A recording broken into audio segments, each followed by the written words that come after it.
भाग्य भालु बलि मुख जूथा, भृकु बिलो की जीमी में सबरू था। चले भाग्य कपि भालु भवानी, बिकल पुकारत आरत बानी। यह निशिचर दुकाल सम अहि, कपि कुल देश परन अब चहि। कृपा बारिधर राम खरारी, पाहि प्राहि प्रणता तिहारी। सकरुण बचन सुनत भगवाना, चले सुधारि सरासन बाना। राम सेन निज पाछे घाली, चले सकोप महाबलशाली। खैचि धनुष सर सत संधाने, छूटे तीर शरीर समाने। लागत सर धावा रिस भरा, कुधर डगमगत डोलती धरा। लिन्न एक तेहि शैल उपाटी, रघुकुल तिलक भुजा सोई काटी।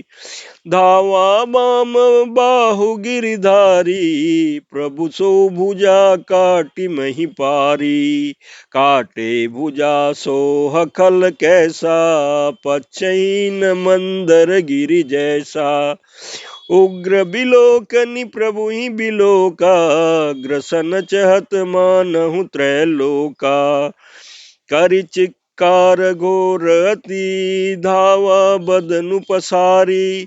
गगन सिद्ध सुर त्रासित, हा हेति पुकारी। प्रमात सियावर रामचंद्र शंकर जी भजो। लंका कांड दोहा 70। इस चौपाई के प्रसंग में तुलसीदास जी कहते हैं कि यह देखकर रीछ वानरों के झुंड ऐसे भागे जैसे भेड़ियों को देखकर के भेड़ों के झुंड भागते हैं। शिव जी कहते हैं कि हे भवानी, बानर भालू व्याकुल होकर के आर्तवाणी से पुकारते हुए भाग चले। वे कहने लगे, ये राक्षस दुर्भिक्ष के समान है, जो अब वानर कुल को देश में पड़ना चाहता है। हे कृपा रूपी जल के धारण करने वाले मेघ रूप श्री राम जी, हे खर के शत्रु, हे शरणागत के दुख हरने वाले, रक्षा कीजिए, रक्षा कीजिए। करुणा भरे वचन सुनते ही भगवान धनुष्मान सुधार करके चले। महाबलशाली श्री राम जी ने सेना को अपने पीछे कर लिया और वे अकेले क्रोध पूर्वक चले आगे बढ़े।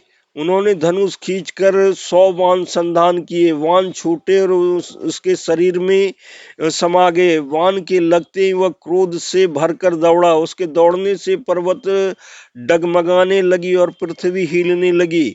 उसने एक पर्वत उखाड़ लिया। रघुकुल तिलक श्री रामचंद्र जी ने उसकी वह भुजा ही काट दी। तब वह बाएं हाथ से पर्वत को लेकर दौड़ा।